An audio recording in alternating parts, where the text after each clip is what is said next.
আপনার কাছে একটা অনুরোধ আমার, যে ইনশাল্লাহ আপনি কোরআন অনুবাদ সহ পড়বেন, এমনকি যদি আগেও পড়ে থাকেন তবুও, এবং নির্দেশনাগুলো মেনে চলবেন, এবং ইনশাল্লাহ আপনি তখন আল্লাহর কাছে নিজের ইচ্ছা সমর্পণকারী একজন নিষ্ঠাবান মানুষ হতে পারবেন। আর আমাদের জন্য দোয়া করবেন বোন। কোনো অমুসলিম ভাই আছেন? হ্যাঁ, ঠিক আছে। আমার নাম বালা। এমনিতে আমি একজন সাধারণ ইঞ্জিনিয়ার। আমি নিজেও এটা দৃঢ়ভাবে বিশ্বাস করি যে সমগ্র সৃষ্টি জগতের জন্য একজনই স্রষ্টা থাকা উচিত। কিন্তু আমার প্রশ্নটা হচ্ছে, সৃষ্টি নিজেই, ধরুন যে এই পৃথিবী, স্রষ্টা নন, কি নিজে নিজেকে ধ্বংস করতে পারে? স্রষ্টা কি জগতের ধ্বংস সম্বন্ধে কিছু বলেছেন? ভাই একটা প্রশ্ন করলেন যে তিনি একমত স্রষ্টা একজনই, এবং এই বিশ্বব্রহ্মাণ্ড সবকিছু তিনি সৃষ্টি করেছেন। এই স্রষ্টা কি নিজে পৃথিবী ধ্বংস করতে পারেন? এর কোন উল্লেখ আছে কি না? আপনি যদি কোরআন পড়েন, যা সৃষ্টিকর্তা আল্লাহ সুবহানাহু ওয়া তাআলার সর্বশেষ চূড়ান্ত বার্তা, এটা বলা আছে যে তিনি এই ব্রহ্মাণ্ড তৈরি করেছেন এবং তিনি একদিন এটা ধ্বংস করে দেবেন, এটা বলা আছে। এবং যখন এটা ধ্বংস করবেন, তিনি নতুন আরেকটা সৃষ্টি করবেন। সুতরাং এই জগৎ একটা নির্দিষ্ট সময়ের জন্যই, কিন্তু সর্বশক্তিমান আল্লাহ এই জগৎ ধ্বংস করে দেবেন, যাকে আমরা কিয়ামত বলি, পৃথিবীর অন্তিম পরিণতি। এবং আজকাল বিজ্ঞানীরা বলছেন যে ব্রহ্মাণ্ড একসময় ধ্বংস হয়ে যাবে। অনেক ধরনের তত্ত্ব বিজ্ঞানীরা দিয়ে থাকেন, যেমন ব্ল্যাক হোল বা এই ধরনের বিষয়, কিন্তু অনেকগুলো তত্ত্ব আবার কোরআনের বক্তব্যের সাথে মিলে যায়। যেমন ধরেন, কোরআন বলে যে সূর্য এবং চন্দ্র একসাথে মিলে যাবে, কোরআন বলে যে সমুদ্র ফুলে উঠবে, কোরআন বলে যে নক্ষত্রগুলো ঝরে পড়বে, কোরআন বলে যে সমগ্র সৃষ্টি জগৎ ধ্বংসের মুখে এসে দাঁড়াবে। এবং এই বিষয়ে যা বলা আছে তার অনেকগুলো বিজ্ঞানীদের দেওয়া তত্ত্বের সাথে মিলে যায়। তত্ত্ব কেন? কারণ এগুলো হচ্ছে অনুমান। যেহেতু কোরআন হলো সর্বশেষ এবং চূড়ান্ত কিতাব, আমরা বলছি যে যেভাবে আমাদের সৃষ্টিকর্তা কোরআনে বলেছেন সেভাবে এটা ঘটবে। এই বিশ্ব ব্রহ্মাণ্ড সেভাবেই ধ্বংস হবে। এটা ধ্বংস হওয়ার পর সবকিছু পুনরুত্থিত হবে, আল্লাহ একটা নতুন জগৎ তৈরি করবেন। এবং এটা নির্ভর করবে আমরা পরীক্ষায় কেমন করি তার উপর। আল্লাহ বলেছেন সূরা মুলক অধ্যায় নম্বর 67 আয়াত নম্বর 2, আল্লাযী খালাকাল মাউতা ওয়াল হায়াতা, আল্লাহ সৃষ্টি করেছেন জীবন এবং মৃত্যু, তোমাদের মধ্যে সৎকর্মে কে উত্তম দেখার জন্য। তো ভাই, এটার উল্লেখ ধর্মগ্রন্থে আছে। তো আপনি কি এই স্রষ্টাতে বিশ্বাস করেন? আপনি কি মানেন যে স্রষ্টা একজনই? আমি বিশ্বাস করি না যে, ধরুন আমাদের এই মানব জাতি, কি বিশ্বাস করেন না? মানব জাতির পক্ষে সৃষ্টি মানে সৃষ্টি, অর্থাৎ, দুঃখিত, আপনি বলছেন যে মানবজাতি কি এই পৃথিবীকে ধ্বংস করতে পারে। তো ভাই বলছেন যে মানবজাতি এই পৃথিবীকে ধ্বংস করতে পারে। হ্যাঁ, তারা আসলে সেটাই সেটা কি আমি বলতে চাইছি। আপনি মনে করেন মানবজাতি এই সৃষ্টিকে ধ্বংস করতে পারে? হ্যাঁ, ভাই বলছেন যে তিনি মনে করেন মানবজাতি পারে এই সৃষ্টিকে ধ্বংস করতে। তারা চেষ্টা করতে পারে কিন্তু সফলতা পাবে না। তারা চেষ্টা করতে পারে কিন্তু তারা সফল হতে পারবে না। তারা সফল হতে পারে শুধুমাত্র আল্লাহ সুবহানাহু ওয়া তাআলা চাইলেই। এমনিতে আমরা যেটা বুঝি যে বিজ্ঞানীরা বলে থাকেন সৃষ্টি হচ্ছে দুই প্রকারের। একটা হলো একটা কিছু থেকে অন্য আরেকটা কিছু তৈরি করা, যা আমরা মানুষেরা করে থাকি। যেমন একটা গাছ, সেটা আমরা কাটি, কেটে কাঠ বের করি, তারপর চেয়ার টেবিল বানাই। এটা হচ্ছে কোনো কিছু থেকে কোনো কিছু সৃষ্টি, যা করতে পারে মানুষও এবং সর্বশক্তিমান আল্লাহ। কিন্তু অন্য ধরনের সৃষ্টিটা হচ্ছে শূন্য থেকে কোনো কিছু তৈরি করা, যা মানুষ কখনোই করতে পারবে না, শুধু আমাদের ঈশ্বরই করতে পারেন, শুধু আল্লাহই করতে পারেন। তাই আরবিতে খালাকা শব্দের দুটো মানে আছে। একটা মানে হলো কোনো কিছু থেকে আরেকটা কিছু তৈরি করা, এবং খালাকা শব্দের অন্য মানেটা হচ্ছে শূন্য থেকে কিছু তৈরি করা। এবং সর্বশক্তিমান এই চ্যালেঞ্জটাই দিচ্ছেন সূরা তুরে অধ্যায় নম্বর 52 আয়াত নম্বর 35। তোমরা কি শূন্য থেকে কিছু তৈরি করতে পারো? উত্তর হচ্ছে না। একইভাবে আপনি যখন বলছেন যে আপনি ধ্বংস করছেন, আপনি গাছটিকে ধ্বংস করছেন, গাছটি চেয়ার টেবিলে রূপান্তরিত হলো, তো আপনি এটাকে নিশ্চিহ্ন করতে পারছেন না। শক্তি তার রূপ পরিবর্তন করে, বিজ্ঞানীরা তাই বলেন। তাই মানুষ এই ধরনের সৃষ্টি শুধু ঘটাতে পারে। আমরা ইট বানাতে পারি, বাড়ি বানাতে পারি, আবার সেটা ধ্বংস করতে পারি, কিন্তু অন্য কিছুতে রূপ নেবে। শুধু আল্লাহ সুবহানাহু ওয়া তাআলাই শূন্য অবস্থা থেকে অন্য কিছু তৈরি করতে পারেন, এবং তিনি সম্পূর্ণভাবে নিশ্চিহ্ন করতে পারেন, যা আমরা পারি না। আপনি চেষ্টা করতে পারেন, বলতে পারেন পারমাণবিক অস্ত্র দিয়ে ধ্বংস করতে পারি, আপনি সম্পূর্ণ ধ্বংস করতে পারবেন না। এটা একেবারে অসম্ভব। এটা শুধুমাত্র আমাদের স্রষ্টা সর্বশক্তিমান আল্লাহ করতে পারেন, আমরা পারি না। এ কারণে পবিত্র কোরআন বলে যে স্রষ্টা এই জগৎ তৈরি করেছেন এবং তিনি এটি ধ্বংস করে আরেকটি নতুন জগৎ তৈরি করবেন। আশা করি উত্তরটা পেয়েছেন। এবারের প্রশ্ন বোনদের দিক থেকে, ওখানে কোনো অমুসলিম বোন আছেন? আসসালামু আলাইকুম। এই প্রশ্নটা আসলে একজন অমুসলিম ভাইয়ের পক্ষ থেকে এসেছে। তার নাম স্বামীনাথন। তিনি তথ্য প্রযুক্তির ওপর ব্যাচেলর ডিগ্রি করেছেন। তার প্রশ্নটি হলো, ইসলাম কেন সমালোচনার ব্যাপারে এতটা স্পর্শকাতর, আর কেন সালমান রুশদি বা ইউরোপীয় কার্টুনিস্টকে মৃত্যু পরোয়ানা দেয়া হয়? সহজ ভাষায় বলতে গেলে ফতোয়া। আর একটু ভালোভাবে কি প্রতিক্রিয়া দেখানো সম্ভব নয়? বোন একটা ভালো প্রশ্ন করেছেন একজন অমুসলিম ভাইয়ের পক্ষ থেকে, যে কেন মুসলমানরা সমালোচনার প্রতি এত স্পর্শকাতর। তিনি সালমান রুশদির প্রসঙ্গ এনেছেন। সমালোচনার ব্যাপারে কেন এত সংবেদনশীল? বোন, প্রতিটি মানুষই সংবেদনশীল। আপনি আমাকে একজন মানুষ দেখান যে সংবেদনশীল নয়, কিন্তু তাদের সংবেদনশীলতা বদলাতে থাকে। সংবেদনশীলতা পরিবর্তিত হয়। কিছু নির্দিষ্ট ব্যাপারে আমরা সংবেদনশীল, কিছু ব্যাপারে তা নই। তাই প্রতিটি মানুষের ক্ষেত্রে এটা পরিবর্তিত হয়। যখন মুসলমানদের ব্যাপারে বলতে হয়, আমরা মুসলমান, আমরা আমাদের পালনকর্তা আল্লাহ সুবহানাহু ওয়া তাআলাকে ভালোবাসি এবং আল্লাহ রাসূলকে ভালোবাসি, এবং নবী মুহাম্মদ সাল্লাল্লাহু আলাইহি সাল্লাম বলেছেন যে কোনো মুসলমানই প্রকৃত মুসলমান নয় যতক্ষণ পর্যন্ত সে আল্লাহ এবং তার রাসূলকে নিজের চেয়েও বেশি না ভালোবাসে, আল্লাহ এবং তার রাসূলকে নিজের চেয়েও বেশি ভালো না বাসে। এখন আমরা যদি দেখি যে কিছু মানুষ তাদের সন্তানদের সবচেয়ে বেশি ভালোবাসে। একটা গবেষণায় দেখা গেছে যে বানরেরা তাদের সন্তানদের খুব ভালোবাসে। তো একটা বানরকে একটা কুয়ার মধ্যে রাখা হলো তার বাচ্চার সাথে, তারপর পানি ঢালা হলো, কুয়ার ভেতর পানি বাড়তে লাগলো। তখন বানরটা তার বাচ্চাটাকে কোলে তুলে নিল। পানি বাড়তে থাকলে সে তার বাচ্চাটাকে বাঁচাতে চেষ্টা করছিল। যখন সে আর বাঁচাতে পারল না, সে নিজে বাচ্চা ফেলে লাফ দিয়ে বেরিয়ে এলো। তাহলে তারা তাদের বাচ্চাকে অনেক বেশি ভালোবাসে, কিন্তু নিজের জীবনের চেয়ে বেশি নয়। এ কারণে বাচ্চাটাকে নিয়ে আসতে না পেরে সে নিজে লাফ দিয়ে বেরিয়ে চলে এলো। এটা একটা পরীক্ষা মাত্র। একইভাবে মানুষও তার বাচ্চাকে ভালোবাসে, নিজেকে ভালোবাসে, ঠিক আছে, কিন্তু যখন মুসলমানদের প্রসঙ্গ আসে, আমরা আল্লাহ এবং তার রাসূলকে নিজের চেয়ে বেশি ভালোবাসি। উদাহরণস্বরূপ, আপনি যদি আমাকে অপমান করেন, আমি এটা পছন্দ করব না, কিন্তু কিছু মনেও করব না। আমি পছন্দ করব না, কিছু মনেও করব না, ঠিক আছে, সমস্যা নেই। কিন্তু আপনি যদি আল্লাহ এবং তার রাসূলকে অবমাননা করেন, আমি বেশি কষ্ট পাবো। এটা সংবেদনশীলতা নয়, এটার কারণ হচ্ছে তারা আমার খুব কাছের।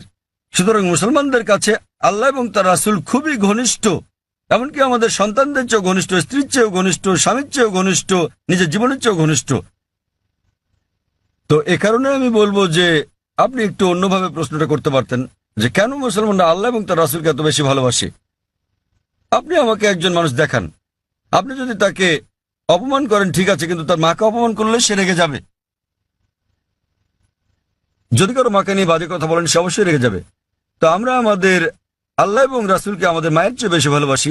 এই ব্যাপারগুলোর উপর ভিত্তি করে মুসলমানেরা বোঝাতে চান যে যখন সালমান রুশদি, ব্র্যাকেটে একজন তথাকথিত মুসলিম পরিবারে জন্ম, যখন তিনি বই লেখেন, মিথ্যে সমালোচনা করেন শুধু কিছু, বুঝতে পারছেন, কিছু টাকার জন্য, সে কারণে তখন মুসলমানরা তার তীব্র প্রতিবাদ করে। আপনি বলছেন প্রতিবাদ করার আর কোনো ভালো উপায় ছিল কিনা? আমিও মনে করি মুসলমানদের প্রতিবাদের সবগুলো উপায় সঠিক ছিল না। অনেক সময় জানমালের ক্ষতি হয়েছে, যা আমিও সমর্থন করি না, কিন্তু তারা সংবেদনশীল, যেহেতু এটার সাথে আমাদের পালনকর্তা আল্লাহ সুবহানাহু ওয়া তাআলা এবং তার দূত জড়িত। কিন্তু আমাদের খারাপ লাগা উচিত, কিন্তু তাদের কেউ কেউ অতি প্রতিক্রিয়াশীল, কেউ কেউ আবার প্রতিবাদ করেছেন সহিংস উপায়ে, যেটা করা উচিত নয়। কেউ কেউ শান্তিপূর্ণ করা ঠিক আছে, প্রতিবাদ করা উত্তম। আর আপনি হয়তো আমার একটা আলোচনা ধর্মীয় মৌলবাদ কি মত প্রকাশের অধিকারের জন্য বাধাস্বরূপ শুনে থাকবেন। আমি বিস্তারিত বলেছি সালমান রুশদি কি করেছেন আর তিনি কিভাবে বইটি লিখেছেন, এবং সর্বপ্রথম দেশ স্যাটানিক ভার্সেস যে নিষিদ্ধ করেছিল, কোন দেশ? ইন্ডিয়া। শ্রী রাজীব গান্ধী সে সময় প্রধানমন্ত্রী, তিনি তখন সেই বইটি স্যাটানিক ভার্সেস নিষিদ্ধ করেছিলেন ভারতে, যা বইটি নিষিদ্ধকারী প্রথম দেশ। এবং আমি এটাকে স্বাগত জানাই, কিন্তু নিজের অজ্ঞতাবশত তিনি জানতেন না যে সেই একই বই স্যাটানিক ভার্সেসে নবী মুহাম্মদ সাল্লাল্লাহু আলাইহি সাল্লাম এবং আল্লাহ তাআলা সম্পর্কে বাজে মন্তব্য করা ছাড়াও তিনি বাজে মন্তব্য করেছিলেন সীতা এবং শ্রীরাম সম্পর্কেও, শ্রীরামকে নিয়েও, যা মানুষজন বইটি পড়লে হয়তো নাও বুঝতে পারে। আর ভেবে দেখেন, আমি ইংরেজ সরকারের কাছে প্রশ্নটা করছি। কয়েক বছর আগে একজন আমেরিকান লেখক ছিলেন, সাহিত্যিক, যিনি মার্গারেট থ্যাচারের নীতি নিয়ে 4 অক্ষরের একটা শব্দ ব্যবহার করেন। মার্গারেট থ্যাচারের নীতি 4 অক্ষরের শব্দ, ফাদার আঙ্কেল কাজিন কিং। এবং তারা তাকে ব্রিটেনে আসতে নিষিদ্ধ করল। কেন? তিনি 4 অক্ষরের শব্দটা ব্যবহার করেছিলেন বলে। এই সালমান রুশদি তিনিও এই একই শব্দ ব্যবহার করেন এবং এটাতে আইএনজি যোগ করেন, অনেকবার করেছেন ইংরেজ নীতি সম্বন্ধে আর মার্গারেট থ্যাচারকে নিয়ে। এবং তিনি তাকে সম্বোধন করেন, জানেন কিনা, ম্যাগি বা দুশ্চরিত্রা। আচ্ছা বেশ, আপনি বলতে পারেন যে ইংরেজরা উদারমনা না, তারা কিছু মনে করবে না। কিন্তু আপনি যদি দেখা করেন মার্গারেট থ্যাচারের ছেলের সাথে আর তাকে বলেন যে সালমান রুশদি আপনাকে দুশ্চরিত্রার ছেলে বলেছে, তিনি কি করবেন? আঘাত করবেন। তো সংবেদনশীলতা কি এটার উপর ভিত্তি করে? সবাই আসলে সংবেদনশীল। আবার মনে করেন এই একই ইংরেজ সরকার, যা কিনা একজন আমেরিকান লেখককে নিষিদ্ধ করেছিল 4 অক্ষরের শব্দের জন্য, সালমান রুশদিকে তারা মেনে নেয়। কেন? কি কারণে? কারণ তিনি নবী মোহাম্মদ সাল্লাল্লাহু আলাইহি ওয়াসাল্লামের অবমাননা করেছেন। তাই যেহেতু নবী মোহাম্মদ সাল্লাল্লাহু আলাইহি ওয়াসাল্লামকে অবমাননা করেছেন, তারা মার্গারেট থ্যাচারকে বলা সে 4 অক্ষরের শব্দটা হজম করে নিয়েছে, কেননা তিনি ইসলামের নবীর অবমাননা করেছেন। তো এভাবেই নীতিগুলো বদলাতে থাকে। আমরা যেটা বুঝি যে ইসলাম ধর্মে মত প্রকাশের স্বাধীনতা আছে, বক্তব্যের স্বাধীনতা আছে, কিন্তু এটা কখনোই সীমা অতিক্রম করবে না, এটা কাউকে কষ্ট দিতে পারবে না, আর এটার পক্ষে প্রমাণ থাকতে হবে। কাউকে আঘাত দিলেও যুক্তিযুক্ত এবং প্রমাণ সাপেক্ষ হলে সেটা ভিন্ন কথা, কিন্তু কুৎসা রটানো যাবে না। কুৎসা রটানো এবং পরনিন্দা করা ইসলামে নিষিদ্ধ। তো এর উপর ভিত্তি করে মুসলমানরা, যেহেতু সালমান রুশদি, যেহেতু সে আমাদের নবী মুহাম্মদ সাল্লাল্লাহু আলাইহি ওয়াসাল্লামকে অবমাননা করেছে এবং কুৎসা রটিয়েছে, এই কারণেই মুসলমানদের খারাপ লেগেছে এবং তারা রাগান্বিত হয়েছে, আর এটা আমি সমর্থন করি। এবং আমরা যদি বিশ্লেষণ করি, অধিকাংশ ধর্মেই ধর্মকে অবমাননা করার শাস্তি খুব কঠিন। আপনি যদি পড়েন বাইবেল, যদি আপনি হিন্দু ধর্মগ্রন্থগুলো পড়েন, কোরআন শরীফ যদি পড়েন, আর এটাকে ধর্মের অবমাননা বলে জানি, এ কারণে মুসলমানরা এত রাগান্বিত। আর আমরা সংবেদনশীল, কারণ এটা এমন একটা কিছুর বিপক্ষে যা আমরা আমাদের জীবনের চেয়ে বেশি ভালোবাসি। আশা করি উত্তরটা পেয়েছেন। হ্যাঁ, আমি কি কোনো অমুসলিম কোনো ভাইয়ের কাছ থেকে কোনো প্রশ্ন নিতে পারি? ওখানে কোনো অমুসলিম ভাই আছেন? ঠিক আছে ভাই, আপনার প্রশ্নটি করুন। আমি নেলসন ম্যান্ডেলা, একজন মেডিকেল এক্সিকিউটিভ হিসেবে কাজ করছি। আমি অনেক জায়গায় লেখা দেখেছি যে শান্তি হলো ইসলাম। এটা ভালো কথা, তা সেটা যে যাই মনে করুক না কেন, অমুসলিমদের মধ্যে, খ্রিস্টান লোকদের মধ্যে, হিন্দু লোকদের মধ্যে একটা ভুল ধারণা আছে যে, এমনকি মুসলমানদের মধ্যে এটা আছে যে মুসলমান হওয়া মানে উদ্ধত। এটা কেন হবে? আবার একজন মানুষ হিসেবে আমি ঈশ্বরে বিশ্বাস করি, একক ঈশ্বরে। এমনকি আমি যিশুও বলি না। আমি কি ঈশ্বরের দূতের উপর বিশ্বাস না রেখেও ইসলাম ধর্মে নিজেকে দীক্ষিত করতে পারি? দয়া করে আগে শুনুন, দূত বা নবীকে না মেনে কি আমি সেটা করতে পারি? এই অবস্থায় আমি যদি নিজেকে ধর্মান্তরিত করি, সবাই আমাকে যে নামে চেনে, নেলসন ম্যান্ডেলা, ধর্মান্তরিত হলেও আমি কি এই নামটা রাখতে পারবো? ভাই দুটো প্রশ্ন করেছেন। ওনার প্রথম প্রশ্নটা হচ্ছে যে কেন অমুসলিমরা ধরে নেয় যে মুসলিমরা, আপনারা জানেন যে তারা ইসলামের অনুসারী, ইসলাম মানে হলো শান্তি, কেন তারা ধরে নেয় যে মুসলিমরা উদ্ধত? ভাই আমি আপনার সঙ্গে একমত যে অধিকাংশ অমুসলিমই মনে করে যে মুসলিমরা উদ্ধত, সহিংস ইত্যাদি। ভাই এর কারণটা হলো মিডিয়া। মিডিয়া মিডিয়া সেভাবেই মুসলিমদেরকে তুলে ধরে। আপনি আজকে দেখেন যে কোনো সন্ত্রাসী হামলা হলেই সাথে সাথে তারা মুসলিমদের দায়ী করে সব সময়। ঠিক বা ঠিক যাই হোক না কেন, ওকলাহোমা বোমা হামলা যুক্তরাষ্ট্রে, যাতে প্রায় 166 জন মানুষ মারা গিয়েছিল, এটা ছিল আমেরিকার মাটিতে সবচেয়ে বড় বোমা হামলা। দিনের পর দিন এটাকে বলা হলো মধ্যপ্রাচ্য ষড়যন্ত্র, এতে মুসলিমরা জড়িত। পরবর্তী সময়ে তারা জানতে পারল যে এতে জড়িত ছিল 2 জন মার্কিন সৈন্য, কমিউনিস্ট, তারা জড়িত ছিল। এটা সংক্ষিপ্ত সংবাদে এলো, শেষ ঘটনা শেষ। তো মুসলমানদের ব্যাপারে হলে শিরোনামে চলে আসে, আর অমুসলিমরা জড়িত থাকলে এটা সংক্ষিপ্ত সংবাদ।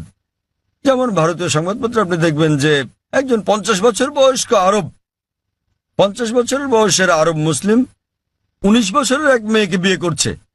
দেখবেন যে অনেক বড় সংবাদ, শিরোনাম। পরের দিন 50 বছর বয়স্ক অমুসলিম 9 বছরের মেয়েকে ধর্ষণ করেছে, এটা আসে সংক্ষিপ্ত সংবাদ। তো মিডিয়া প্রথম পাতায় তুলে ধরে একজন 50 বছরের মুসলমান 19 বছরের মেয়েকে বিয়ে করছে, আর 50 বছর বয়স্ক অমুসলিম 9 বছরের মেয়েকে ধর্ষণ করছে, ছোট করে আসে। তো এই হচ্ছে আমাদের মিডিয়া। তাই আমি লেকচার দিয়েছি মিডিয়া এবং ইসলাম, যুদ্ধ না শান্তি বিষয়ে। এটা ছিল, এই আলোচনাটা আমি প্রায় 1 বছর আগে দিয়েছিলাম বোম্বেতে, মিডিয়া ও ইসলাম, যুদ্ধ না শান্তি, এবং আরো অনেক জায়গায়। আর মিডিয়া কিভাবে কি করে বিস্তারিত বলেছি। ভাই আপনাকে একটা প্রশ্ন করি, আপনি কি আমাকে উদ্ধত মনে করেন? না, মাশাআল্লাহ। আপনি কি মনে করেন এখানে যারা বসে আছেন তারা সবাই উদ্ধত? কেউ কেউ, সরি, কারো কারো মুখ দেখে মনে হয়। না না ভাই, আপনি দেখেন, আপনি অতিথিদের দেখুন আর ভাই, তাদের আপনি চেহারা দেখেন, দেখুন। ঈশ্বর কাউকে যে চেহারা দেন তার জন্য কি তাকে দোষী করা যায়? আমি আপনার মুখ দেখতে পাচ্ছি না, এখান থেকে আপনার মুখ দেখতে পাচ্ছি না, আপনি ওই পর্দা আমার মুখ দেখতে পাচ্ছেন, আমি দেখছি না। খোদা না করুক আপনার চেহারা যদি উদ্ধত হয়, আপনাকে দায়ী করা যাবে না, না। তাই কখনো বলবেন না যে চেহারা উদ্ধত। হ্যাঁ, কারো ব্যবহার যদি আপনাকে খোঁচা মেরে থাকে, এখানে কেউ কেউ আপনাকে মেরেছে, আপনাকে কেউ গালাগাল করেছে, না, তো ভাই আপনি যদি বলেন চেহারা উদ্ধত, তাহলে আপনাকে আবার ভেবে দেখতে হবে। দেখুন, চেহারা হলো ঈশ্বর প্রদত্ত, তাই কাকে দায়ী করবেন, ঈশ্বরকে না মানুষকে? অথবা নিজেকে দায়ী করতে পারেন যে আপনি মনে করেছেন সে উদ্ধত। আরেকটা ব্যাপার দেখেন ভাই, মনোবিজ্ঞান আছে। মনোবিজ্ঞানে বলা হয় যে, দেখেন আমি একজন মেডিকেল ডাক্তার, মনোবিজ্ঞানে বলা হয়, ধরেন আপনি ভাবছেন যে মিস্টার এ আপনার শত্রু, আপনার মনে হচ্ছে মিস্টার এ আপনার শত্রু, ঠিক আছে? কিন্তু তিনি একজন সাধারণ মানুষ, গড়পড়তা মানুষ। যখনই মিস্টার এ কে দেখছেন, তাকে শত্রু ভাবছেন আপনি, এবং আপনি রেগে যাচ্ছেন, তার দিকে এভাবে তাকাচ্ছেন। তিনি একজন স্বাভাবিক মানুষ, যেহেতু আপনি সেভাবে তাকাচ্ছেন, তিনিও রেগে যাচ্ছেন। তো যখনই তিনি রাগছেন, হ্যাঁ বলেছিলাম না, দেখলেন আমার দিকে কিভাবে তাকাচ্ছে? প্রথমে তো আপনি তাকিয়েছেন, তিনি একজন সাধারণ মানুষ, যেহেতু আপনি মনে মনে ভেবে নিয়েছেন যে মিস্টার এ আপনার শত্রু, তিনি যখনই আসেন আপনি শত্রুর মতো আচরণ করছেন তার সাথে। তিনি স্বাভাবিক, কিন্তু আপনি তাকে দেখছেন, তার চলাফেরা দেখছেন, রেগে তাকাচ্ছেন। তিনি ভাবছেন এই লোক কেন আমার দিকে রেগে তাকাচ্ছে, তাই তিনিও রেগে যাচ্ছেন। তখন আপনি বলছেন দেখেন আমার দিকে কিভাবে তাকাচ্ছে, কিন্তু শুরু করেছে কি আপনি? তো এই মনস্তাত্ত্বিক মিডিয়া মানুষের মনের মধ্যে মাকড়সার জাল তৈরি করে দিয়েছে। মিডিয়ার ফাঁদ হচ্ছে মুসলমানরা উদ্ধত, সন্ত্রাসী, সহিংস, আপনাকে মেরে ফেলবে।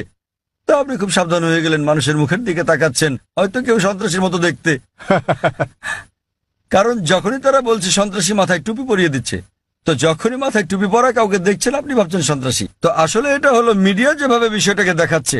তাই টুপির সাথে আমি স্যুট পরি, পশ্চিমা পোশাক এবং ইসলামী পোশাক, আর পাজামা আমার গোড়ালির উপরে, তো আমি এটা মিশ্রণ করি। মিশ্রণ হলো পশ্চিমা সংস্কৃতির, হালাল কিছু আমি নিতে পারি, কিন্তু আমি মাথায় টুপি পরি। তো আসলে এটা হলো মিডিয়া। কিন্তু এমনিতে হ্যাঁ, সমাজে কিছু বিপদগামী লোক থাকতে পারে। আমি বলছি না যে নিজেদের মুসলমান দাবি করা সকল মুসলমানই ভালো লোক, সকল ধার্মিক মুসলমান ভালো, কিন্তু মুসলমান নামধারী সবাই ধার্মিক মুসলমান নাও হতে পারে। ভাই আপনি বলেন তো, ভারতের সবচেয়ে বেশি ভারতীয়কে কারা হত্যা করেছে? কারা? আপনি কি জানেন? না। কাশ্মীর। কাশ্মীর জানেন তো? কাশ্মীর, হ্যাঁ, হ্যাঁ, আপনি কোথায় শুনেছেন? মিডিয়ায়। একদম ঠিক, কাশ্মীর। কিছু হলে কাশ্মীরি মুসলমান, জিহাদি, ঠিক তো?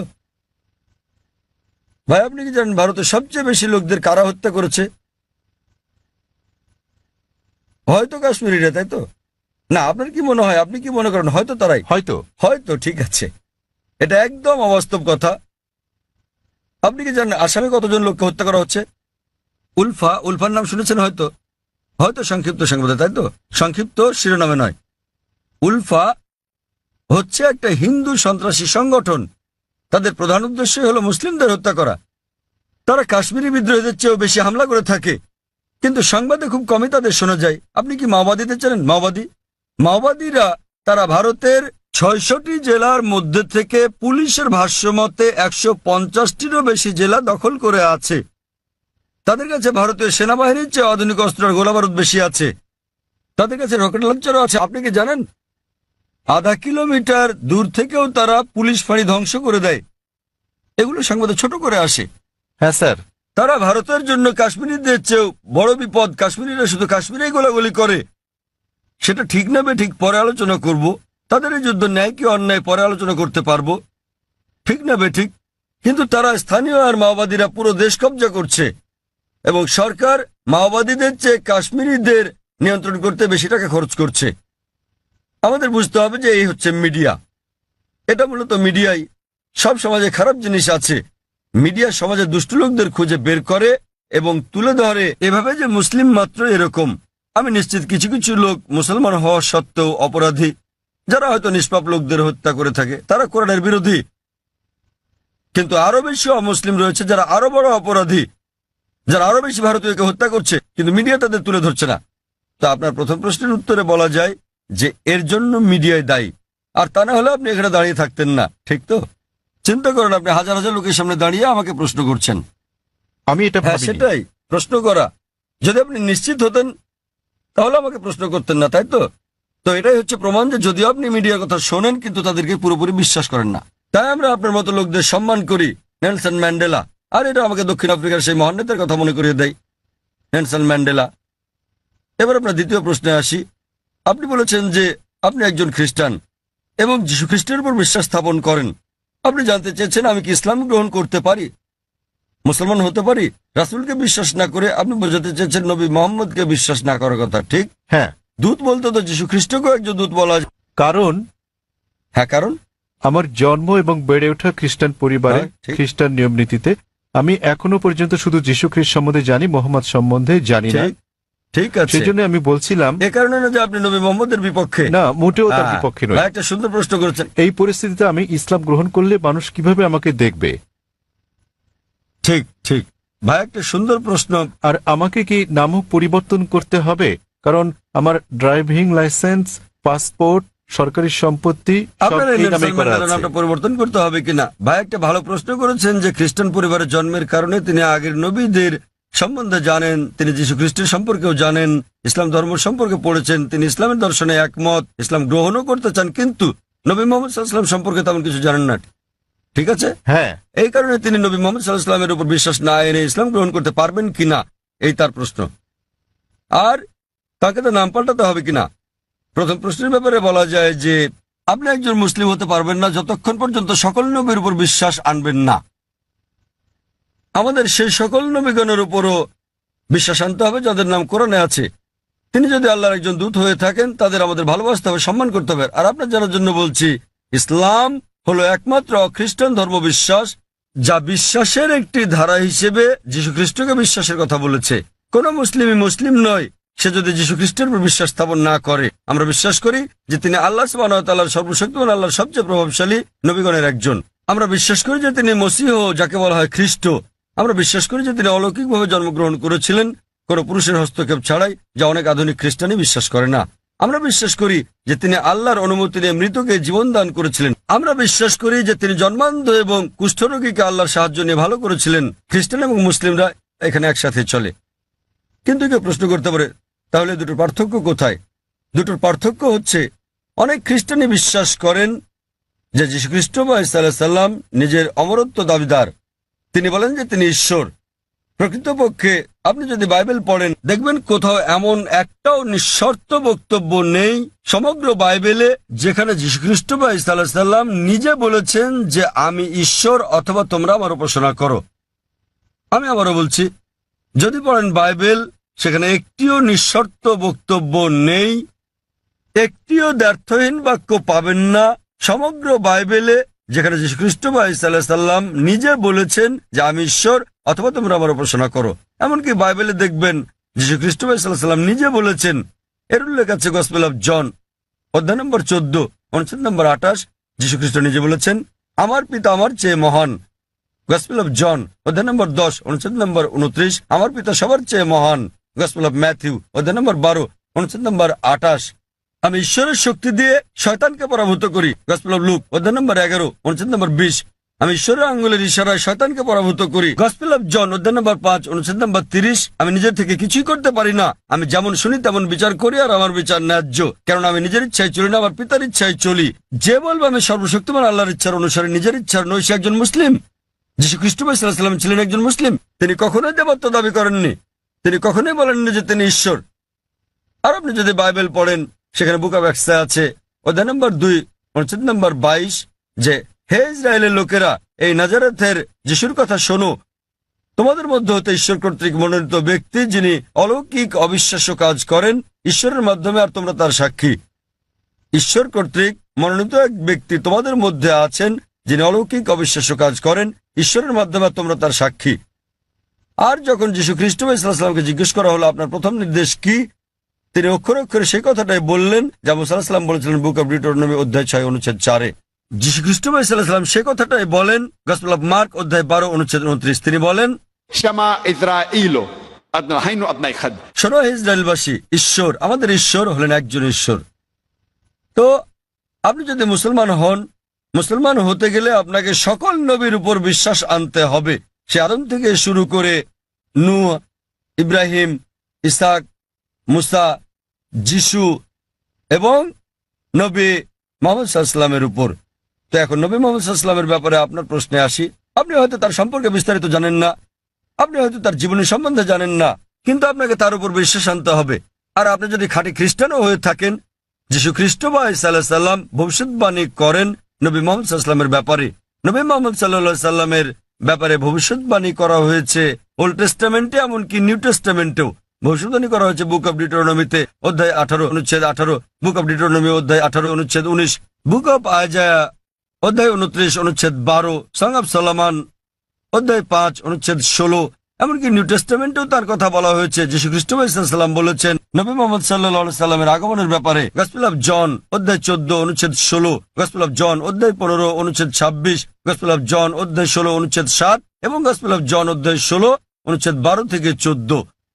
আপনার বোঝার জন্য আমি শুধু শেষের অনুচ্ছেদটা বলবো। সবার শেষে যেটা বললাম, যীশু খ্রিস্ট সাল্লাম বলেন গসপেল অফ জন অধ্যায় নম্বর 16 অনুচ্ছেদ 12 থেকে 14, যে তোমাদেরকে আমার অনেক কিছুই বলার আছে, কিন্তু তোমরা এখন তা গ্রহণ করতে পারবে না। যখন সত্যের আত্মা আসবেন, তিনি তোমাদের সত্যের পথে পরিচালিত করবেন। তিনি নিজ থেকে কিছু বলবেন না, তিনি যা শুনবেন তাই বলবেন, তিনি আমাকে মহিমান্বিত করবেন। তো এখানে যীশু খ্রিস্ট সাল্লাম বলছেন নবী মুহাম্মদ সাল্লাল্লাহু আলাইহি সাল্লামের ব্যাপারে, তিনি বলছেন তোমাদেরকে আমার অনেক কিছুই বলার আছে। অর্থাৎ যীশু খ্রিস্ট মানুষদের অনেক কথা বলতে চেয়েছিলেন, কিন্তু তিনি বলেন তোমরা এখন তা বুঝতে পারবে না। যখন সত্যের প্রতিরূপ আসবেন, তিনি তোমাদের সত্যের পথে চালিত করবেন। এখন অনেকে বলতে পারেন এই প্রতিরূপ হচ্ছে পবিত্র আত্মা। তারা বুঝতে অক্ষম যে প্রতিরূপ কোনো পবিত্র আত্মার কথা বোঝায় না। কেন? কয়েকটা অনুচ্ছেদ আগেই গসপেল অফ জনের অধ্যায় নম্বর 16 অনুচ্ছেদ 7 যীশু খ্রিস্ট সাল্লাম বলছেন যে তোমাদের ভালোর জন্য আমাকে যেতে হচ্ছে, কেননা আমি না গেলে সত্যের প্রতিরূপ আসবেন না। সুতরাং আমি যদি যাই, আমার প্রস্থানেই তার আগমন নিশ্চিত। সেই প্রতিরূপ এবং শান্তি আসবে যদি যীশু খ্রিস্ট সাল্লাম বিদায় নেন। যীশু খ্রিস্ট এই পৃথিবীতে আসার অনেক আগে থেকে এই প্রতিরূপ এখানে ছিলেন। তিনি এখানে ছিলেন যখন যীশু খ্রিস্ট জন্মগ্রহণ করেন, তিনি তখনও ছিলেন যখন তাকে দীক্ষা দেওয়া হয়। তো এই প্রতিরূপ এবং শান্তির দূত কোন পবিত্র আত্মাকে বোঝায় না, এটা সর্বশেষ এবং চূড়ান্ত নবী মুহাম্মদ সাল্লাল্লাহু আলাইহি সাল্লামের কথা বোঝায়। কারণ ভবিষ্যৎবাণী বলছে তিনি যাই শুনবেন তিনি বহন করবেন। আর আমরা জানি যে নবী মুহাম্মদ সাল্লাল্লাহু আলাইহি ওয়াসাল্লাম সর্বশক্তিমান আল্লাহর কাছ থেকে দৈববাণী পেয়েছিলেন এবং তিনি তা প্রচার করেছিলেন। আর নবী মুহাম্মদ সাল্লাল্লাহু আলাইহি ওয়াসাল্লাম পৃথিবীতে একমাত্র ধর্মদূত যিনি যীশু খ্রিস্টকে মহিমান্বিত করেছেন। আর কোন ধর্মবিশ্বাস নেই যা যীশু খ্রিস্টকে বিশ্বাস করার ব্যাপারে কথা বলে অনুচ্ছেদ তৈরি করে। এই মহিমান্বিত কোরআন নবী মুহাম্মদ সাল্লাল্লাহু আলাইহি সাল্লামের বাণীর কারণে, আর তিনি যে দৈববাণী ধারণ করেছেন সে কারণে 150 কোটিরও বেশি মানুষ আজ যীশু খ্রিস্টকে ঈশ্বরের দূত হিসেবে বিশ্বাস করে থাকে। যদি নবী মুহাম্মদ সাল্লাল্লাহু আলাইহি সাল্লাম সেটা না বলতেন, যদি এই কিতাবে তার কথা প্রকাশিত না হতো তাহলে আমরা বিশ্বাস করতাম না যে যীশু খ্রিস্ট ঈশ্বরের দূত। যেহেতু নবী মোহাম্মদ সাল্লাল্লাহু আলাইহি ওয়াসাল্লাম বলেছেন, আমরা সকল মুসলমান সন্দেহাতীত ভাবে বিশ্বাস করি যে যীশু খ্রিস্ট সাল্লাল্লাহু আলাইহি ওয়াসাল্লাম আল্লাহর সবচেয়ে প্রভাবশালী নবীদের মধ্যে একজন। একইভাবে আপনি যদি খ্রিস্টান হন আর আপনার ধর্মগ্রন্থ পড়েন, নবী যীশু খ্রিস্ট সাল্লাল্লাহু আলাইহি ওয়াসাল্লাম ভবিষ্যৎবাণী করে গেছেন সর্বশেষ ও চূড়ান্ত নবী মুহাম্মদ সাল্লাল্লাহু আলাইহি ওয়াসাল্লামের আগমনের ব্যাপারে। এখন যেহেতু আমি তুলনামূলক ধর্ম নিয়ে পড়ি, আমি হয়তো যীশু খ্রিস্ট সম্পর্কে অনেক কিছু জানি, কিন্তু অধিকাংশ মুসলমানই আপনি যদি জিজ্ঞেস করেন যিশুকে ছিলেন, তিনি একজন নবী, কিন্তু আপনি বিস্তারিত জিজ্ঞেস করলে তারা নাও জানতে পারে। তারা বিশ্বাস করে যে তিনি নবী। আমি তুলনামূলক ধর্মতত্ত্ব, বাইবেল এগুলো পড়ার পরে হয়তো অন্য মুসলমানদের চেয়ে অনেক বেশি জানি, কিন্তু সকল মুসলমানকে বিশ্বাস করতে হবে যে তিনি একজন নবী। একইভাবে একজন মুসলমান হওয়ার জন্য আপনাকে অন্তত এটা মেনে নিতে হবে যে নবী মুহাম্মদ সাল্লাল্লাহু আলাইহি সাল্লাম, নবী মুহাম্মদ আল্লাহর দূত। যদি না মানেন তাহলে হতে পারবেন না, কারণ তিনি সর্বশেষ ও চূড়ান্ত নবী। আপনি হয়তো তার সম্বন্ধে বিস্তারিত জানেন না, কিন্তু আপনাকে বিশ্বাস করতে হবে তিনি একজন নবী। এবার আপনার শেষ প্রশ্নে আসি যে যদি আপনি ইসলাম গ্রহণ করেন, আপনাকে নাম পরিবর্তন করতে হবে কিনা। যদি আপনার নামের সাথে শিরক জড়িত থাকে, অর্থাৎ আল্লাহর সাথে অন্য কাউকে শরিক করা, তখনই আপনার নাম পরিবর্তন করাটা আবশ্যিক হবে, আর না হলে আপনার নাম পরিবর্তন করাটা আবশ্যিক নয়। এটা ঐচ্ছিক। আপনি চাইলে এটা করতে পারেন, না চাইলে দরকার নেই। তবু মুসলমান হতে গেলে নাম পরিবর্তন করাটা জরুরি নয়। আপনার বিশ্বাস পরিবর্তন করতে হবে। বিশ্বাস পরিবর্তন মানে বিশ্বাস করা যে ঈশ্বর একজনই, যাকে উপাসনা করা যায়, আর নবী মুহাম্মদ আল্লাহর দূত, এবং অন্যান্য সকল নবী আদম আলাইহিস সালাম থেকে শুরু করে নূহ, ইব্রাহিম, মুসা, যিশু এবং সকল নবীদের সাথে নবী মুহাম্মদ সাল্লাল্লাহু আলাইহি সাল্লামের উপরও বিশ্বাস আনা। কেউ যদি বলে যে আমি মুসলমান হতে চাই, কিন্তু আমি যীশু খ্রিস্টকে ঈশ্বরের দূত বলে মানি না, একজন মুসলমানের বিশ্বাস করতেই হবে। সে যদি না জেনে থাকে, যে মুহূর্তে আমি তাকে কোরআন দেখাবো, কোরআন বলছে, সে বিশ্বাস করা শুরু করবে। সে বিশ্বাস করবে যে যীশু খ্রিস্ট আল্লাহর একজন দূত। একইভাবে একজন মুসলমানের জন্য সকল নবীদের উপর বিশ্বাস আনা উচিত। নবী মুহাম্মদ সাল্লাল্লাহু আলাইহি সাল্লাম ছাড়াও আদম থেকে মুহাম্মদ সাল্লাল্লাহু আলাইহি সাল্লাম পর্যন্ত যারা যারা এসেছিলেন, কিন্তু নাম পরিবর্তন করাটা আবশ্যিক নয়। আপনি বলছেন আপনার ড্রাইভিং লাইসেন্সে নেলসন ম্যান্ডেলা নাম আছে, আপনার পাসপোর্ট আপনাকে পাল্টাতে হবে না, ড্রাইভিং লাইসেন্স বদলাতে হবে না। লোকে আপনাকে নেলসন বলে ডাকতে পারে, কোনো সমস্যা নেই, কিন্তু তারপরেও আপনার মনে যে ঈশ্বর মাত্র একজনই, যাকে উপাসনা করা যায়, তিনি ছাড়া আর কাউকে নয়, এবং নবী মুহাম্মদ ঈশ্বরের একজন দূত। বাকি সকল নবী সহ আদম থেকে শুরু করে যিশু, মুহাম্মদ সাল্লাল্লাহু আলাইহি সাল্লাম। তো আপনি কি বিশ্বাস করেন যে মুহাম্মদ ঈশ্বরের একজন দূত, ভাই নেলসন? হ্যাঁ স্যার। আমি যদি বলি যে আপনার নাম নেলসনই রাখতে পারেন, বিশ্বাস করবেন যে মুহাম্মদ ঈশ্বরের একজন দূত? হ্যাঁ স্যার। আপনি হয়তো তার সম্পর্কে বেশি কিছু জানেন না। আপনি হয়তো জানেন না যে তিনি কোথায় জন্মগ্রহণ করেন। যদি জানেন তো ভালো, কিন্তু এটা বাধ্যতামূলক নয়। তখন বিশ্বাস করবেন যে নবী মুহাম্মদ সাল্লাল্লাহু আলাইহি ওয়াসাল্লাম ঈশ্বরের দূত? হ্যাঁ স্যার। আপনি বিশ্বাস করেন? হ্যাঁ। আপনি হয়তো বিস্তারিত জানেন না, তাও বিশ্বাস করেন? হ্যাঁ। আপনি বিশ্বাস করেন যে ঈশ্বর একজনই? হ্যাঁ। আপনি কি মানেন যে যীশু খ্রিস্ট ঈশ্বর নন? যিশু ঈশ্বর নন, যিশু ঈশ্বরের একজন দূত। খুব ভালো, মাশাআল্লাহ। তো আপনি কি শাহাদাত পড়তে চান?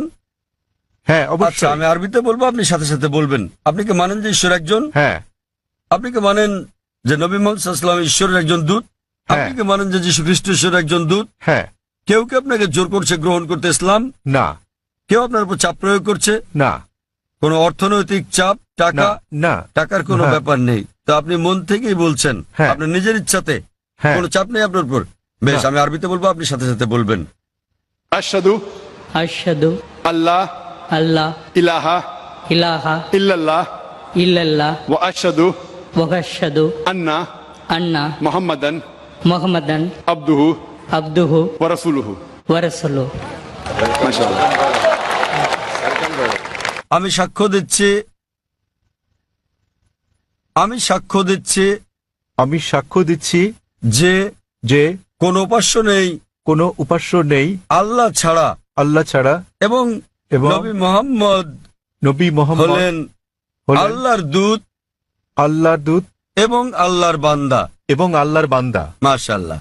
ভাই, আপনি এখন মুসলিম এবং আপনি আল্লাহর কাছে প্রার্থনা করেন যেন তিনি আপনাকে হিদায়াত দেন এবং ইনশাআল্লাহ জান্নাতে জায়গা দেন। এই জীবন হলো পরকালের জন্য পরীক্ষা। তিনি আপনাকে ইনশাআল্লাহ জান্নাতে নিয়ে যাবেন। এবং আমি অন্যান্য ভাইদের প্রতি বলবো যে যখনই কেউ গ্রহণ করবেন ইসলাম, আপনারা বিষয়টার প্রতি খেয়াল রাখবেন এবং আন্তরিকভাবে সহযোগিতা করবেন, আরও সহনশীল হবেন। কারণ আমাদের দিনে একজন নতুন মানুষ আসছেন, তাকে আপনার সামর্থ্য অনুযায়ী সাহায্য সহযোগিতা করুন। এবং ইনশাআল্লাহ আমি দোয়া করছি আপনি আপনার নাম নেলসনই রাখতে পারেন। আপনাকে নাম বদলাতে হবে না, এটা আসলে আবশ্যিক নয়। আপনাকে নাম বদলাতে হবে না, আপনার নাম নেলসনই রাখতে পারেন এবং একই সাথে একজন ধার্মিক মুসলিম হতে পারবেন। কোরআন বুঝে পড়ার চেষ্টা করবেন এবং যতটুকু নির্দেশনা আপনি পাবেন ইনশাআল্লাহ তা প্রয়োগ করেন। এবং আমি আপনাকে অনুরোধ করছি আমার জন্য দোয়া করবেন। ধন্যবাদ স্যার। এখানে আর কোনো অমুসলিম ভাই আছেন? এখানে একজন আছেন, তিনি তামিল ভাষায় প্রশ্ন করতে চান, যেটা অনুবাদ করা হবে। অনুবাদ করার মতো কেউ আছেন? কোনো ভাই অনুবাদ করবেন? হ্যাঁ ভাই, এখানে একজন অনুবাদক আছেন। সবাইকে শুভ সন্ধ্যা। আমি বালাজি, ইউরেকা ফরবস কাজ করছি। யூஸ்வலா அந்த சாதாரண ஒரு எறும்போட உயிரோட வேல்யூ ஒன்று தான், நம்ம ஹியூமனோட உயிரும் ஒன்று, அதோட வேல்யூ ஒன்று தான். ஸோ நம்ம இந்த பீஃப் மட்டன்லாம் சாப்பிட்றோம், ஸோ அது தப்பு இல்லையா? தென் வந்து பார்த்தீங்கன்னா இந்த ஹிந்து முஸ்லீம் கிறிஸ்டின் மூணு, இந்த பகவத்கீதை ப்ளஸ் பைபிள் தென் குரான் மூணு கேஸ்டும் ஃபைனலாக எல்லா உயிர்களிடத்தும் அன்பு செலுத்துங்க தான் சொல்கிறாங்க. ஸோ முஸ்லீமை மட்டும் ஸ்பெஷலாக நீங்கள் சொல்கிறது சரியா புரியல. ভাই একটা প্রশ্ন করেছেন যে একটা পিঁপড়া মারা অন্যায়, যদিও পিঁপড়া ক্ষতিকর হতে পারে, কিন্তু আরো বৃহৎ দৃষ্টিতে দেখতে গেলে মুসলমানরা যা করে তা হল গরু এবং অন্যান্য পশু হত্যা করে। ওনার মতে মুসলমানরা অনেক বেশি গরুর মাংস, খাসির মাংস ইত্যাদি খায়। তো এটা কি অন্যায় নয়? কারণ গীতা, বাইবেল, কোরআন সব জায়গায় বলা আছে যে আপনাকে সকল প্রাণীর প্রতি দয়া দেখাতে হবে, কিন্তু এটা করা হচ্ছে না। ভাই যে প্রশ্নটা করলেন যে একটা পিঁপড়া মারাও অন্যায় এবং জীবন্ত প্রাণী মারাও অন্যায়, তো কেন মুসলিমরা মাংস খায়, গরু, খাসি ইত্যাদি? এটা কি অন্যায় নয়? আমাদের কি দয়া দেখানো উচিত নয়? আমি ভাইয়ের প্রশ্নের প্রথম অংশের সাথে একমত এবং এটা বুঝি যে তিনি ইংরেজি বুঝতে পারেন, যদিও বলতে পারেন না। আমাদের মধ্যে অনেক লোক আছেন যারা ইংরেজি বুঝতে পারেন, যদিও বলতে পারেন না, বাংলাতে প্রশ্ন করেন। তা আমার মনে হয় বাংলাতে বললেও ভাই বুঝবেন, যদিও তিনি ইংরেজিতে প্রশ্নটা করেননি, কারণ তিনি তামিল ভাষাতে বেশি সাবলীল। হত্যার ব্যাপারে যে কোনো প্রাণীকে বিনা কারণে হত্যা করা অন্যায় ইসলাম ধর্মে। এমনকি ইসলামেও কোনো জীবন্ত প্রাণীকে অপ্রয়োজনে হত্যা করা পাপ। এ বিষয়ে একটা হাদিস আছে। নবী বলেছেন, যখন এক লোক বনে আগুন জ্বালাচ্ছিল, নবী বললেন, এখানে আগুন জ্বালানোর কারণে এখানে পিঁপড়া আছে। অন্য জায়গায় জ্বালোয়ের মানে হচ্ছে নবী নিজেও চিন্তিত ছিলেন যে বনে আগুন জ্বালালে পিঁপড়া মারা যেতে পারে। তিনি সেই সাহাবাকে জায়গা বদলাতে বললেন যাতে পিঁপড়া না মারা যায়। এবার আপনার মূল প্রশ্নে আসি, কেন মুসলিমরা মাংসাশী প্রাণী হত্যা করে, মাংস খায় ইত্যাদি? প্রথমে আমি আপনাকে বলবো যে একজন মুসলমান 100% নিরামিষী হয়েও একজন খাঁটি মুসলমান হতে পারেন। মাংস খাওয়াটা আবশ্যিক নয় ইসলামে, কিন্তু যেহেতু আমাদের সৃষ্টিকর্তা আল্লাহ সুবহানাহু ওয়া তাআলা অনুমতি দিয়েছেন মাংস খাওয়ার জন্য, কেন তা আমরা খাবো না? আপনি যদি ভেবে দেখেন, পবিত্র কোরআনে বলা আছে সূরা মাইদা অধ্যায় 5 আয়াত নম্বর 1 যে তোমাদের জন্য বৈধ হলো চতুষ্পদ পশু। তাহলে চতুষ্পদ পশু খাওয়া আমাদের জন্য বৈধ। কোরআন বলছে সূরা নাহল অধ্যায় 16 আয়াত নম্বর 5 যে সর্বশক্তিমান আল্লাহ তোমাদের জন্য বৈধ করেছেন গবাদি পশুর মাংস। এবং আরো অন্যান্য জায়গায় সূরা মুমিনুন অধ্যায় 23 আয়াত নম্বর 21, আরো অনেক জায়গায়। এখন আমরা যদি বৈজ্ঞানিকভাবে বিশ্লেষণ করি, এমন কোনো নিরামিষ খাবার নেই যাতে মানুষের প্রয়োজনীয় সকল উপাদান রয়েছে। মানুষের দরকার হয় অ্যামিনো অ্যাসিড, 21 ধরনের অ্যামিনো অ্যাসিডের দরকার হয়, যার মধ্যে অধিকাংশই শরীরে উৎপন্ন হয়, কিন্তু 8টি খাবারের মাধ্যমে জারিত করা হয়। এদেরকে বলা হয় 8টি আবশ্যকীয় অ্যামিনো অ্যাসিড। আমার জানা মতে এমন কোনো শাকসবজি নেই যাতে 8 ধরনের অ্যামিনো অ্যাসিড আছে। তাই এমন কোনো শাকসবজি নেই যেটাকে বলা হয় সম্পূর্ণ খাদ্য। সুতরাং এগুলো আমিষ জাতীয় খাবার থেকেই সংগ্রহ করতে হবে। আপনি যদি আরো বিশ্লেষণ করে দেখেন, আমিষ জাতীয় খাবার এটা পুষ্টিকর, ভিটামিন কে তে ভরপুর। আর আরো গভীরভাবে দেখলে যদি আপনি দেখেন তৃণভোজী প্রাণীদের দাঁত গরু, ছাগল, ভেড়া, তাদের দাঁত সমান। তারা শুধু শাকসবজি খায়, শুধু ঘাস খেতে পারে, মাংস খেতে পারে না। আপনি যদি মাংসাশী প্রাণীদের দাঁতগুলো দেখেন, বাঘ, সিংহ, নেকড়ে, চিতা, তাদের সবার সুচালো দাঁত আছে, কুকুরের দাঁতের মতো। এই প্রাণীদেরকে বলা হয় মাংসাশী প্রাণী। তারা শুধু মাংস খায়, তারা শাকসবজি খায় না। আপনি যদি মানুষের দাঁতগুলো ভালো করে দেখেন, আয়নার সামনে গিয়ে, মানুষের আছে সমান দাঁত, আবার সুচালো দাঁতও আছে। যদি সর্বশক্তিমান ঈশ্বর চাইতেন যে আমরা শুধু শাকসবজি খাবো, তাহলে কেন তিনি আমাদের এই সুচালো দাঁত দিলেন? কেউ বলতে পারেন কেন? কারণ সর্বশক্তিমান ঈশ্বর চান যে আমরা দুটোই খাই, মাংসও খাই, শাকসবজিও খাই। মাংস, তিনি যদি চাইতেন যে আমরা শুধু শাকসবজি খাবো, তাহলে তিনি কেন সুচালো দাঁত দিলেন? আবার আপনি যদি মানুষের পরিপাকতন্ত্রটাকে বিশ্লেষণ করে দেখেন, এটা উভয় খাদ্যই হজম করতে পারে, সবজি এবং আমিষ জাতীয় খাবার। তৃণভোজী প্রাণীদের পরিপাকতন্ত্র, গরু, ছাগল, ভেড়া, এরা শুধু শাকসবজি জাতীয় খাবারই হজম করতে পারে, মাংস হজম করতে পারে না। আবার মাংসাশী প্রাণীদের পরিপাকতন্ত্র দেখেন, সিংহ, বাঘ, নেকড়ে শুধু মাংসই হজম করতে পারে, শাকসবজি হজম করতে পারে না। কিন্তু মানুষের পরিপাকতন্ত্রে আছে ক্ষুদ্রান্ত্র এবং বৃহদান্ত্র, এটা উভয় খাদ্য হজম করতে পারে, সবজি আবার আমিষ জাতীয় খাবার, মাংস জাতীয় খাবার। সর্বশক্তিমান ঈশ্বর যদি চাইতেন আমরা খাঁটি নিরামিষী হই, কেন তিনি আমাদের এমন পরিপাকতন্ত্র দিলেন যা উভয় খাদ্য হজম করতে পারে? কিন্তু এটাই স্বাভাবিক। তো আপনি ভেবে দেখেন যে সর্বশক্তিমান ঈশ্বর মানুষকে এমনভাবে সৃষ্টি করেছেন যেন তারা সবজিও খেতে পারে, আবার মাংসও খেতে পারে, নিরামিষ এবং আমিষও। আর অনেক লোকেরই ভুল ধারণা একটা আছে যে অধিকাংশ ধর্মই আমিষ জাতীয় খাবার খেতে নিষেধ করেছে। আবার হিন্দুদের অনেকেই একটা ভুল ধারণার শিকার। তারা মনে করেন যে হিন্দুত্ববাদ আমিষ জাতীয় খাদ্য খাওয়া নিষেধ করে থাকে। আসলে আপনি যদি হিন্দু ধর্মগ্রন্থগুলো পড়েন, যদি পড়েন মনুস্মৃতি অধ্যায় নম্বর 5 অনুচ্ছেদ 30, এতে আছে ঈশ্বর কিছু প্রাণীকে সৃষ্টি করেছেন খাওয়ার জন্য আর কিছু প্রাণীকে খাদ্য হওয়ার জন্য। তা যারা খাবার হিসেবে তৈরি প্রাণী খেয়ে থাকেন তারা কোনো পাপ করছেন না। আবার মনুস্মৃতিতে উল্লেখ আছে অধ্যায় নম্বর 5 অনুচ্ছেদ 39, সর্বশক্তিমান ঈশ্বর প্রাণীদের সৃষ্টি করেছেন উৎসর্গ করার জন্য। তা যদি এই প্রাণীদেরকে খেয়ে থাকেন কোনো পাপ করছেন না। মনুস্মৃতি অধ্যায় 5 অনুচ্ছেদ 41 আছে যে উৎসর্গের প্রাণীদেরকে হত্যা করা কোনো পাপ নয়। হিন্দু ধর্মের গ্রন্থগুলোতে এরকম অনেক উক্তি আছে যেখানে আমিষ জাতীয় খাবার খাওয়ার কথা বলা হয়েছে। আপনি যদি পড়েন মহাভারত অনুশাসন পর্ব অধ্যায় 88, যুধিষ্ঠির, যিনি পাণ্ডব ভাইদের মধ্যে সবার বড়, তিনি ভীষ্মকে জিজ্ঞেস করলেন যে যজ্ঞতে অর্থাৎ পূজাতে আমরা কি উৎসর্গ করতে পারি যাতে আমাদের পূর্বপুরুষেরা সন্তুষ্ট হবেন। ভীষ্ম উত্তর দিলেন যে যজ্ঞতে, পূজাতে তুমি যদি লতাপাতা গাছপালা দাও তাহলে আমাদের পূর্বপুরুষেরা 1 মাসের জন্য সন্তুষ্ট হবেন। যদি মাছ দাও তাহলে সন্তুষ্ট থাকবেন 2 মাসের জন্য। তুমি যদি তাদের মাংস দাও 3 মাস, যদি খরগোশ দাও তাহলে 4 মাস, যদি ছাগল দাও তো 5 মাস, যদি শূকর দাও 6 মাস, আর যদি হরিণ দাও তাহলে 6 মাস, যদি পাখি দাও 7 মাস। আর এভাবে তালিকাটা বড় হতে থাকে। এরপর বলা আছে যে একটা ষাঁড় যজ্ঞতে দিলে 11 মাস, একটা গরু জবাই করলে পূর্বপুরুষেরা পুরো 1 বছরের জন্য সন্তুষ্ট থাকবেন। আর তুমি যদি একটা গন্ডার উৎসর্গ করো, আমাদের পূর্বপুরুষেরা সর্বদাই সন্তুষ্ট থাকবেন।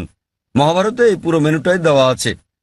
তা যদি বেদ এবং অন্য হিন্দু ধর্মগ্রন্থগুলো পড়েন, তাদের ঋষি এবং ধর্মযাজকেরা আমিষ খেয়েছেন, এমনকি গরুর মাংস। কিন্তু অনেক হিন্দুকেই আপনি বলতে শুনবেন যে আমিষ খাওয়া নিষিদ্ধ, কারণ তারা অহিংস আন্দোলনের দ্বারা প্রভাবিত হয়েছেন। আপনারা জানেন জৈন এবং আরো যারা এই অহিংসতে বিশ্বাস করেন তারা বলেন যে জীবিত প্রাণী হত্যা করা নিষিদ্ধ, তাই পশু হত্যা এটা পাপ। আমি এর সাথে একমত যে কোনো প্রাণীকে হত্যা করা বিনা প্রয়োজনে করলে পাপ। কিন্তু আপনি যদি বলেন যে জীবিত প্রাণী হত্যা করা মাত্রই পাপ, তাহলে আমি বলি যে এই যে গাছপালাগুলো আছে এদেরও জীবন আছে। আগে আমরা জানতাম না যে উদ্ভিদের জীবন আছে, তাই তারা বলতো যে গাছ কাটা ঠিক আছে।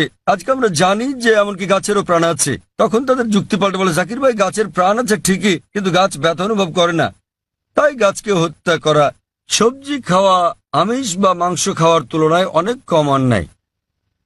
এখন বিজ্ঞানের উন্নতিতে আমরা জানি যে এমনকি গাছেরাও ব্যথা অনুভব করে, কিন্তু তারা যখন কাঁদে আমরা গাছের কান্না শুনতে পারি না, কারণ আমরা প্রতি সেকেন্ডে মাত্র 20 থেকে 20,000 কম্পন তরঙ্গের শব্দই শুধু শুনতে পাই। এর চেয়ে কম বা বেশি আমরা শুনতে পারি না। তাহলে দেখা যাচ্ছে যে গাছেরাও কাঁদে, কিন্তু আমরা গাছের কান্না শুনতে পারি না। গাছে ব্যথা অনুভব করে, বিজ্ঞান আমাদের বলছে। তখন যুক্তি পাল্টা যে হ্যাঁ ভাই জাকির, আমরা বুঝলাম যে গাছেরও প্রাণ আছে, তাদেরও ব্যথা লাগে, কিন্তু ব্যাপারটা হলো যে গাছের 2-3টা ইন্দ্রিয় আছে, প্রাণীদের আছে 5টা ইন্দ্রিয়, তাই প্রাণী হত্যা করা আরো বড় পাপ। তর্কের খাতিরে যদি কথাটা মেনেও নেই যে গাছের 2টো ইন্দ্রিয় 3টি ইন্দ্রিয় আছে, প্রাণীদের আছে 5টি ইন্দ্রিয়, আর সে কারণে প্রাণী হত্যা করা বেশি অন্যায়। তো তাদের কাছে আমার প্রশ্ন যে ধরেন একজন লোক, তার এক ভাই আছে যে হচ্ছে মুখ আর বধির, শুনতেও পারে না, বলতেও পারে না। এখন কেউ যদি তাকে গিয়ে মেরে ফেলে, ধরেন আপনার নিজেরই ভাই যে মুখ ও বধির, কথা বলতে পারে না, শুনতেও পারে না, এখন কেউ যদি তাকে হত্যা করে, আপনি কি বিচারকের কাছে গিয়ে বলবেন যে হুজুর হত্যাকারীকে কম শাস্তি দিন, কারণ আমার ভাইয়ের 2টো ইন্দ্রিয় কম ছিল, সে বলতে পারতো না, শুনতে পারতো না? আপনি কি তাই বলবেন? আপনি বলবেন যে হুজুর হত্যাকারীকে দ্বিগুণ শাস্তি দিন, কারণ আমার ভাই ছিল একজন নিষ্পাপ মাসুম, সে বলতে পারতো না, শুনতেও পারতো না। তো ইসলামে এরকম কোনো বিধান নেই যে কম ইন্দ্রিয় থাকলে কম শাস্তি পাবেন বা বেশি ইন্দ্রিয় থাকলে বেশি শাস্তি পাবেন। কোরআন বলছে যে তোমাদের যে সকল উত্তম জিনিস দেওয়া হয়েছে তোমরা তা ভক্ষণ করো যে পর্যন্ত সেটা বৈধ এবং হালাল অনুমতি আছে। তো ইসলামে পশু জবাইয়ের অনুমতি আছে, শুধুমাত্র খাওয়ার উদ্দেশ্যে বিনা কারণে শিকার করার জন্য, খেলার জন্য এটা নিষিদ্ধ। যেমন বনে আগুন জ্বালালে পিঁপড়া মারা যাবে, তাই নবী বলেছেন এটা করো না। তো যে কোনো জীবিত প্রাণী হত্যা করা নিষিদ্ধ, যদি না এটা খাওয়ার মাধ্যমে জীবন ধারণের জন্য হয়ে থাকে, আর যদি এটা সেই সব অনুমোদিত প্রাণীদের মধ্যে হয়ে থাকে যেগুলোকে আল্লাহ বৈধ করেছেন। যেভাবে মনুস্মৃতিতে বলা আছে ঈশ্বর কিছু প্রাণীকে করেছেন খাদ্য আর কিছুকে খাদক। যদি আপনি খাওয়ার জন্য প্রাণী হত্যা করেন তাহলে কোনো পাপ করছেন না। আর না হলে এমনিতে আপনি যদি বুঝতে পারেন যদি অমুসলিমরা আমিষ জাতীয় খাবার নাও খায়, আমার তাতে কোনো রকম সমস্যা নেই। কারণ যদি ভারতের প্রত্যেক অমুসলিমই আমিষ খাওয়া শুরু করেন তাহলে গরু ছাগলের মাংসের দাম বেড়ে যাবে। তাই অমুসলিমরা আমিষ না খেলে আমার কিছু যায় আসে না। কিন্তু কেউ যদি অভিযোগ করেন যে প্রাণী হত্যা অন্যায়, সেজন্য আমি উত্তরটা দিচ্ছি। আর না হলে ইসলামে আপনি একজন নিরামিষভোজী হয়েও উত্তম মুসলমান হতে পারেন, কিন্তু যেহেতু আল্লাহ অনুমতি দিয়েছেন আমিষ খাওয়াতে কোনো রকম সমস্যা নেই, যদি এটা অনুমোদিত প্রাণীর মধ্যে হয়ে থাকে। আশা করি উত্তরটা পেয়েছেন। আমরা এটা শেষ প্রশ্ন হিসেবে নেব জাকির ভাই। অমুসলিম বোন, হ্যাঁ আপনি আপনার প্রশ্নটি করুন। அல்லாவால எல்லாம் ஒரு நொடியில செய்ய முடியும், கடவுளால எல்லாம் படைக்க முடியும் அப்படின்னும் போது மக்களை படைக்கிறதுக்கு மட்டும் ஏன் 6 நாள் ஆனது? உலகத்தை படைக்கவும் மக்களை படைக்கிறதுக்கும் 6 நாள் ஆனது சொல்றாங்க. அதனால அது என்னன்னு தெரிஞ்சுக்கணும். আসসালামু আলাইকুম ভাই। তার প্রশ্নটি হলো, যদি সর্বশক্তিমান আল্লাহ যে কোনো কিছুই তৈরি করতে পারেন, কেন তার সমস্ত পৃথিবী তৈরি করতে 6 দিন লাগলো? বোন প্রশ্ন করলেন যে আল্লাহ যদি যে কোনো কিছু সৃষ্টি করতে পারেন তাহলে কেন 6 দিন সময় নিলেন। বোন, আল্লাহ যদি চাইতেন একদিনে সৃষ্টি করতে পারতেন, তখন আপনি বলতেন যে কেন একদিনে তৈরি করেছেন, 6 দিনে কেন নয়? কারণ আল্লাহ 6 দিনে এটা বানাতে চেয়েছেন। কোরআন বলে যে আল্লাহ যা ইচ্ছা করেন তাই সৃষ্টি করতে পারেন। অনেক আয়াত আছে আল্লাহ বলেন কোরআনে, সূরা আলে ইমরান অধ্যায় 3 আয়াত নম্বর 59, إن مثل عيسى عند الله كمثل آدم خلق من تراب ثم قال له كن فيكون। আল্লাহ আদম আলাইহিস সালামকে সৃষ্টি করেছেন যেমন তিনি যীশু খ্রিস্টকে সৃষ্টি করেছেন ধুলো থেকে, তিনি বলেন হও আর তা হয়ে যায়। তো আল্লাহ যখন কিছু সৃষ্টি করতে চান তিনি বলেন হও আর হয়ে যায়। তিনি ইচ্ছে করলেই এটা হয়ে যায়। আল্লাহ যদি ইচ্ছে করেন আপনি 9 মাস পরে জন্মাবেন, তাহলে আপনি 9 মাস পরে জন্ম নেবেন। আল্লাহ যদি চান 1 সেকেন্ডে, তাহলে মাত্র 1 সেকেন্ডেই। তো আল্লাহ চাইলেন যে তিনি কোনো কিছু 6 দিনে সৃষ্টি করবেন, তাই তিনি করলেন। এমন না যে আল্লাহ একদিনে করতে পারতেন না, একদিন কেন 1 সেকেন্ডেও তিনি করতে পারতেন। আল্লাহ চেয়েছেন এটা 6 দিনে বানাতে, সেজন্য 6 দিনে হয়েছে।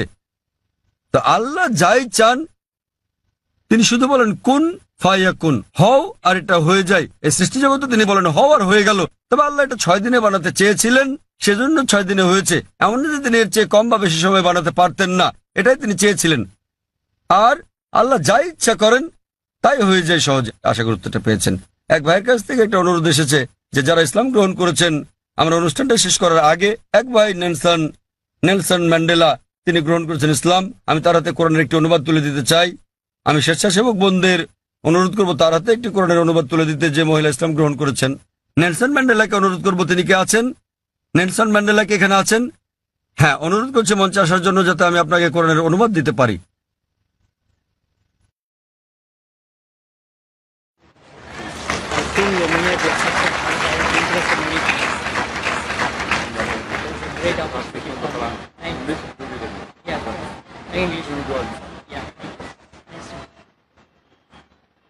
আমি আরো অনুরোধ করছি, কয়েকজন বোন ইসলাম গ্রহণ করেছেন। আমি চাইবো যে আমাদের মহিলা স্বেচ্ছাসেবকেরা কোরআনের অনুবাদ তাদের হাতে একটি করে তুলে দেবেন। ওয়াখির দোয়ানা আলহামদুলিল্লাহ রাব্বিল আলামিন। অসংখ্য ধন্যবাদ আপনাদের, ভাই ও বোনেরা।